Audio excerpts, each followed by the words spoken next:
Hey everybody, welcome back to Video Game. We're going to doing a series on the MiSTer FPGA DE10 Nano project, more specifically in this instance, the Turbo Nintendo 64 core, because just a few days ago, a modder released a brand new patch done in part from some of the decompilation work of Diddy Kong Racing, giving us a stable 30 frames per second experience on Nintendo 64 hardware.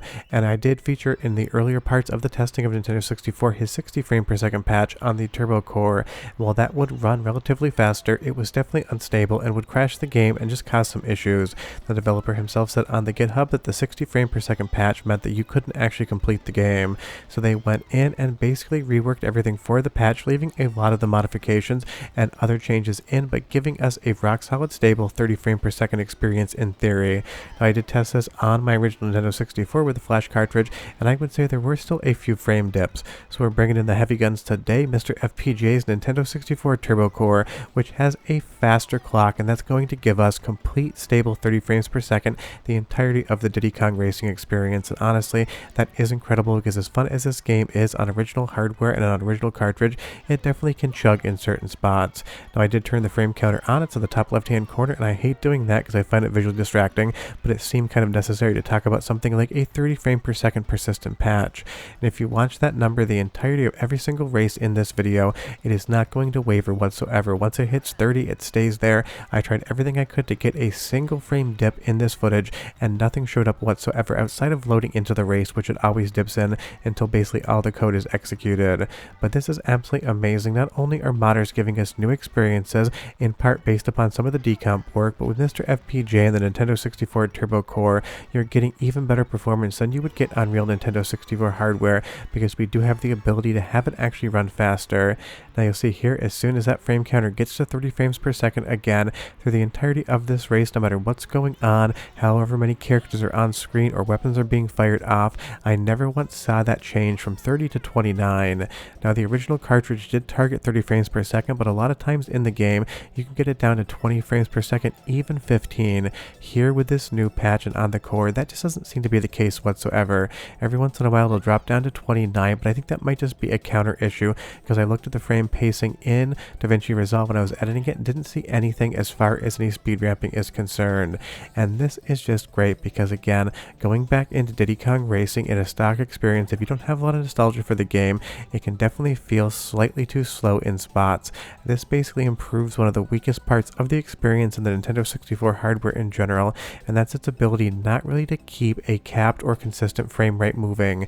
Some games like Perfect Dark will definitely chug into the low teens, something like Diddy Kong Racing would go into the mid-teens, but here again today, with this patch, it is just amazing, and it's now my new favorite way to play the game.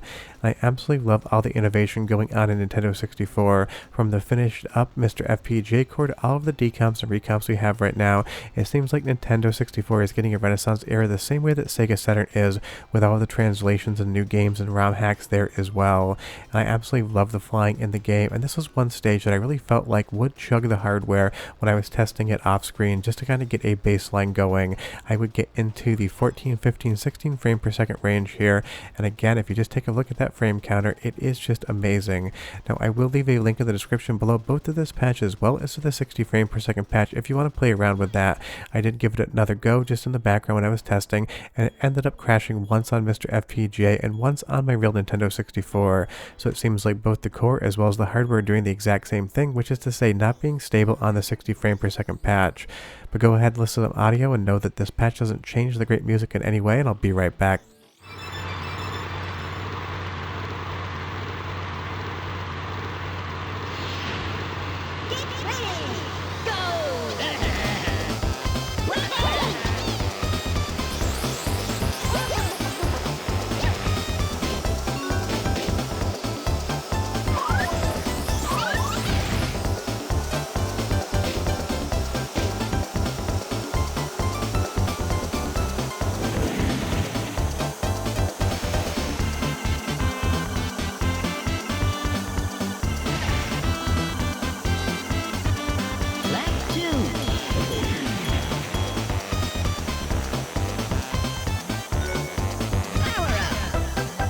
Not only is the audio incredible in this game and it's got such a great soundtrack from Rare, but with the patch and the Nintendo 64 Turbo Core, it sounds exactly like it should, and that does matter. You don't want these patches or any of these upclocks to have any kind of bearing or impact on the overall gameplay, the sound, or otherwise. And that's exactly what we're getting here, and that definitely is to this game's benefit.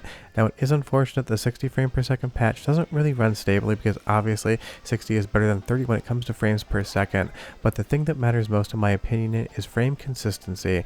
I just want a locked frame rate, and I don't really want it to deviate that much, because as much fun as 60 frames per second is, if it drops down to 45 in spots, you can feel that in the gameplay, where a locked 30 frame per second experience is just going to be all that smoother. And I really do think that's what Nintendo 64 needs more of on the games. Now, on the uncapped frame rate games on the Turbo Core, you will of course get more frames depending on how much processing is going on in the background, but the games with a locked frame rate, you're never going to get any more unless somebody patches that lock out. And of course with the Turbo Core, you just get more performance. But this patch basically is using some of the underlying learnings from all of the different work people have done on Diddy Kong Racing to be able to get more performance out of the game in and of itself. And that is the thing. There's been so much learned about the Nintendo 64 architecture and code since it actually left retail shelves. There's so many people working on optimizations and getting the hardware to do things that developers didn't realize it could do or do that well back in the day. And I will say these hovercraft areas 100% kill me every single time. I get so used to flying a plane or driving a cart that when I get the hovercraft I just bounce off absolutely everything. But you can tell again just from this footage how incredibly smooth it is, and that drives the gameplay so well.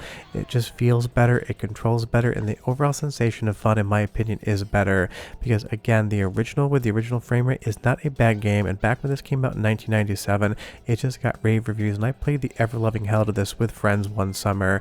But if I go back to the original cartridge now versus this, I can instantaneously feel the difference, and all I want is the new version of the game with a 30 frame per second patch on the Turbo Core.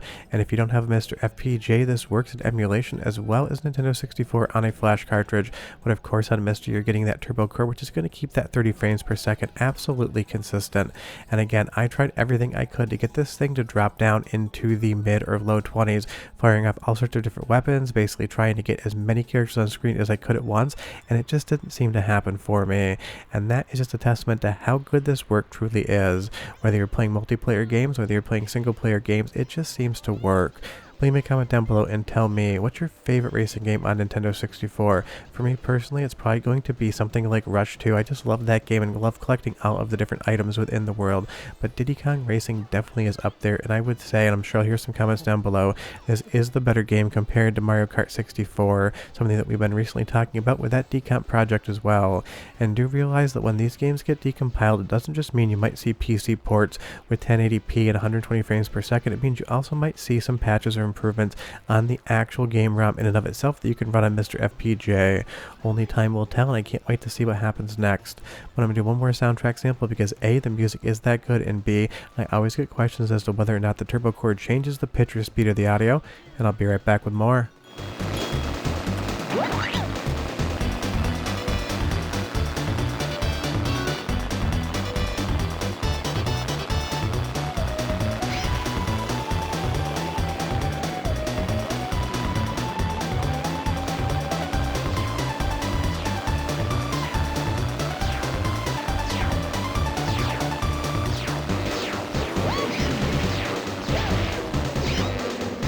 Sounds absolutely awesome to me, both in its performance on the MiSTer FPGA core as well as the overall soundtrack in and of itself, because as good as Rare was at making fun games and very pretty to look at games, they were also great in the soundtrack department. But again, this is now, in my opinion, the best way to play Diddy Kong Racing. Get that 30 frame per second turbo patch, throw it on the Turbo Core, and you're just going to get some of the best Diddy Kong Racing you've ever had. It really makes me think what other Nintendo 64 games could get some of these patches.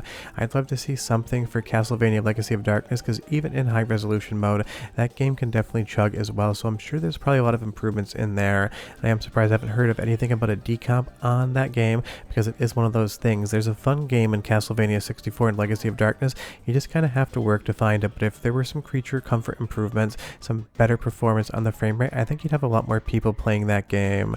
But this is available today. Again, the link is in the description below, so definitely check it out. I just love what fans are doing with Nintendo 64 recently, and I'm sure we're going to see a lot more recomps coming down the pipeline in the end of 2025. Some I know about and some I don't know about. But I guess you're just going to have to wait and be surprised. But short of that, we're done. I'll see you next time. Bye-bye.